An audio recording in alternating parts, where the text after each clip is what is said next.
Viva Voz, com Vera Magalhães.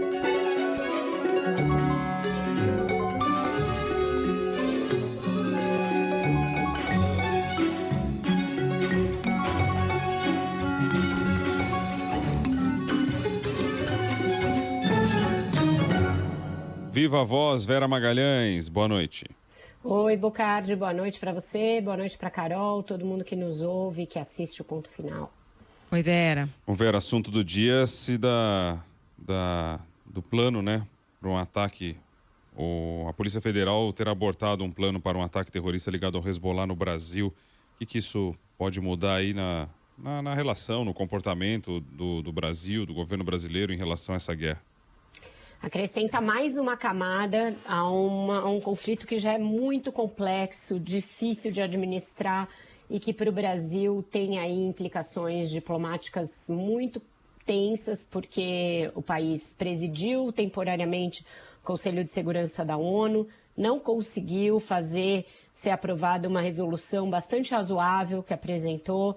E isso levou a que a possibilidade de uma mediação nesse conflito ficasse ainda mais remota e o país ainda tendo de lidar com a dificuldade de extrair os brasileiros que estão em Gaza e que correm riscos, Bocardi, e que até agora, sem uma explicação muito clara, não foram autorizados a deixar a região.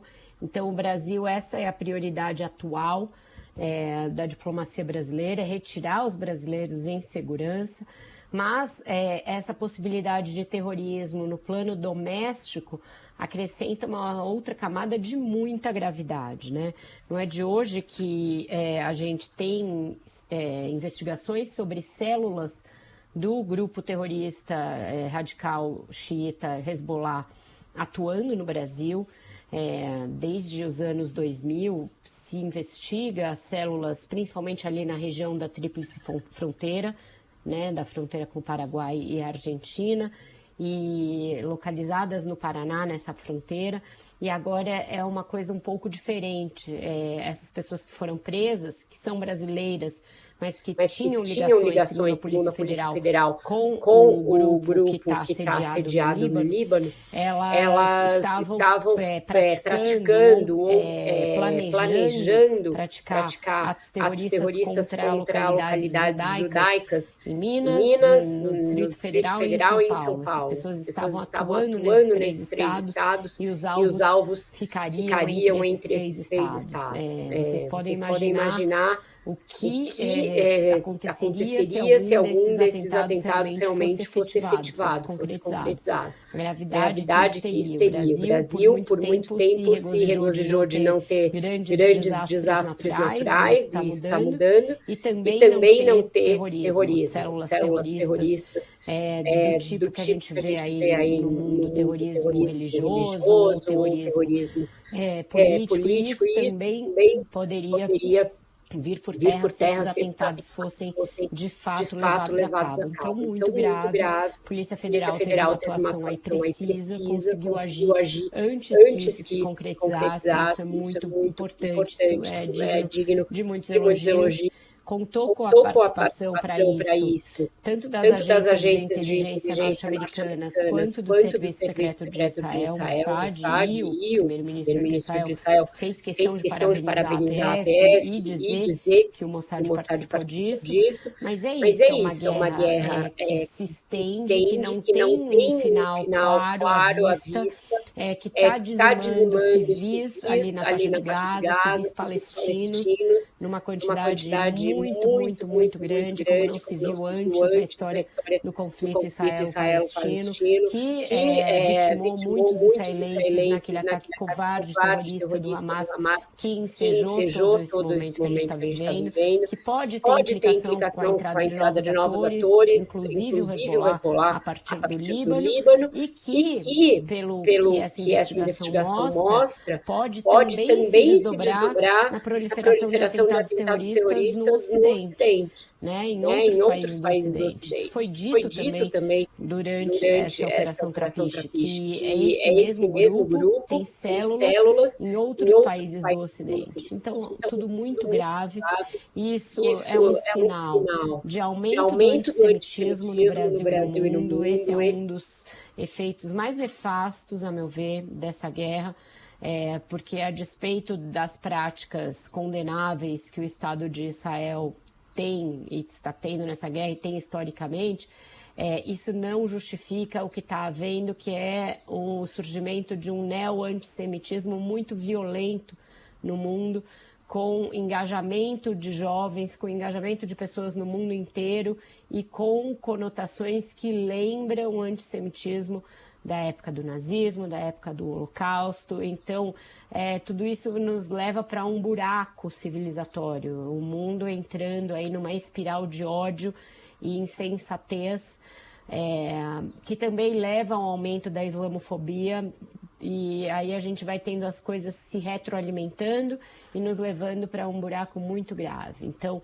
isso exige das autoridades do mundo muito pulso, exige dos órgãos multilaterais uma força que eles não estão tendo para tentar ser um ator para debelar esse conflito. E no caso do Brasil, a gente vai ter de ficar muito vigilante, porque a regimentação de jovens para esse tipo de discurso radical, seja ele radical religioso, radical ideológico, como a gente tem visto com a extrema-direita, é muito fácil, né? Tem esses canais aí todos que levam a extremismos de várias naturezas e muitas vezes cruzados. Eu estava conversando com a pesquisadora Michele Prado, que tem sido muito atuante aí na denúncia de extremismo de extrema-direita, violento, e dos ataques a escolas, e tudo isso está muito imbricado.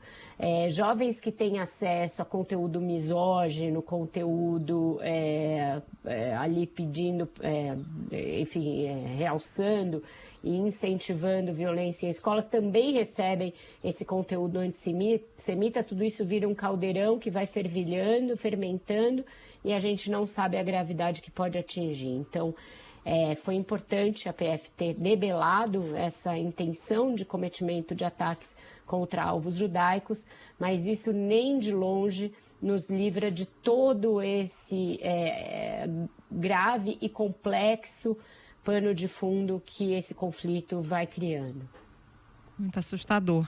Vera, tem um outro fronte agora aqui, falando de economia, né, e de política. O Senado, num dia decisivo hoje, com a votação da reforma tributária, o governo convocou uma tropa de choque, mas, do outro lado, o ex-presidente Jair Bolsonaro foi a campo pedindo votos contrários à reforma, e tem uma mobilização também de governadores, sobretudo do Sul e do Sudeste, pelo adiamento dessa votação, né? Pois é, Carol, hoje vários atores entraram em campo, até atores que estavam a favor e continuam a favor da reforma no seu todo, mas para se contrapor a trechos, principalmente trechos colocados nessa última reta aí pelo relator Eduardo Braga. O que mais está causando celeuma é o fato dele ter prorrogado incentivos fiscais para montadoras instaladas no Nordeste. Montadoras, a Fiesp, os governadores, são vários os segmentos que estão se opondo a essa prorrogação, que é vista como, na verdade, um incentivo à guerra fiscal, na contramão absoluta do que era o objetivo da própria reforma. Então, várias montadoras se manifestaram, a Fiesp soltou uma nota dura, e os governadores do Sul e do Sudeste, por meio do Consud, que é o consórcio que reúne esses estados, também se manifestaram, estão em Brasília, estão trabalhando com as bancadas contra a reforma e dizem que, se não houver mudança nesse trecho, a orientação deles vai ser contrária à reforma tributária. Eu me assustei um pouco com o crescimento dessa onda e consultei vários senadores. Falei, inclusive, com o senador Rodrigo Pacheco, presidente do Senado, que me disse assim: Vera, está tranquilo, é uma pauta do país. Portanto, garantindo que será aprovado e que não terá dificuldade a partir dessas novas oposições. Ele falou que está sob controle e que é uma pauta do país. Essas são as aspas do presidente do Senado, Rodrigo Pacheco. Então, eu não sei se eles não estão medindo totalmente a temperatura disso, ou se as notícias que chegam são mais assustadoras do que elas representam no placar do Senado. Pelo que todo mundo diz, essas não são pessoas que nasceram ontem e nem que não conhecem o Senado, parece ser isso. Parece ser uma oposição nos jornais, ali por meio de notas, mas que não se refletirá no placar, no painel de votações. Quantos votos são necessários para aprovação? São necessários 49 votos, é bastante coisa. Mas me pareceram todos muito tranquilos, os líderes partidários, o presidente do Senado, o relator, no sentido de que será votado. Se não for concluído hoje, será concluído amanhã. Então, a gente vai ter de conferir e conferir também se o senador Eduardo Braga vai fazer mudanças no texto de última hora para tentar conter essa reação também de última hora que tem sido feita ao texto. A mobilização do Jair Bolsonaro, essa eu acho que é a de menor importância, porque o tamanho da oposição é conhecido. Os senadores, inclusive o senador Renan Calheiros me disse isso, acreditam que vai haver votos na oposição a favor da reforma. Como teve na CCJ, né, Vera? Exato. Eles acreditam que isso se repetirá no plenário, Carol, e também na Câmara. O Bolsonaro já tentou essa mobilização e ele foi mal sucedido. Na ocasião, na Câmara, até o governador Tarcísio de Freitas se contrapôs a essa orientação do Bolsonaro e ficou a favor da reforma. Então, a mobilização bolsonarista eu acho que é a menos relevante. Mas se os governadores levarem a cabo essa ideia de orientar voto contra, isso pode eventualmente mexer para cá e para lá no placar. Além do governador do Rio, Cláudio Castro, que está sendo mais vocal contra essas mudanças de última hora, também estão nesse barco o governador do Paraná e o governador do Rio Grande do Sul. E diferentemente da Câmara, que as bancadas têm peso pelo tamanho dos estados, no Senado são 3 senadores por estado. A gente sabe como funciona. Então, estados começando a ficar contra preocupa um pouquinho. Então, vamos averiguar, a coisa deverá se estender ao longo de hoje, talvez escorra para amanhã, e talvez o senador Eduardo Braga tenha de concordar em fazer alterações no texto para conseguir mitigar um pouco essa reação negativa das últimas horas. Acompanharemos. Falando em últimas horas, a gente tem aí as declarações um pouco mais antigas de Ricardo Nunes, né, com relação ao apagão em São Paulo. Teve uma declaração ali infeliz, foi falar de taxa no meio da crise e aí teve que recuar. E também a Enel, nesse caso aí do apagão, né, Vera? Qual é o apagão da responsabilidade? Não, é muito grande, né, Bocardi? Porque você veja, a gente está quase já no fim da semana, vai fazer uma semana que isso aconteceu e não só não tem uma solução, como ninguém assumiu a sua parcela de responsabilidade com maturidade, né? Dizer, olha, não conseguimos cobrir tudo, porém o nosso plano daqui para frente, ou o nosso plano para recuperar, para indenizar as pessoas, para ressarci-las, ninguém apresenta isso, fica um jogando para cá e para lá, e aí se comete até algumas coisas ridículas, né, nesse esforço, porque o presidente da Enel de São Paulo, o Max Lins, disse hoje que atribuiu a queda das árvores e aí começou a fazer conjecturas sobre o tipo de árvore que tem ali na cidade, que pode causar coisas como esse. A vegetação foi o principal ofensor da rede elétrica. O que ele sugere? Que a gente bote abaixo as árvores de São Paulo? Então fica um festival de febeapá e de empurrar a responsabilidade para o outro, que é muito grave, muito preocupante e que vira meme, né? Esse das árvores imediatamente já virou meme nas redes sociais, todo mundo falando a esse respeito, mas a verdade é que ninguém quer arcar com a responsabilidade que inclui, inclusive, pagar para as pessoas pelo prejuízo que elas sofreram. Essa questão do prefeito também, ele cometeu um erro clássico, né? Que é um erro de você falar em taxa numa cidade como São Paulo. Isso é uma espécie de um trauma, um tabu.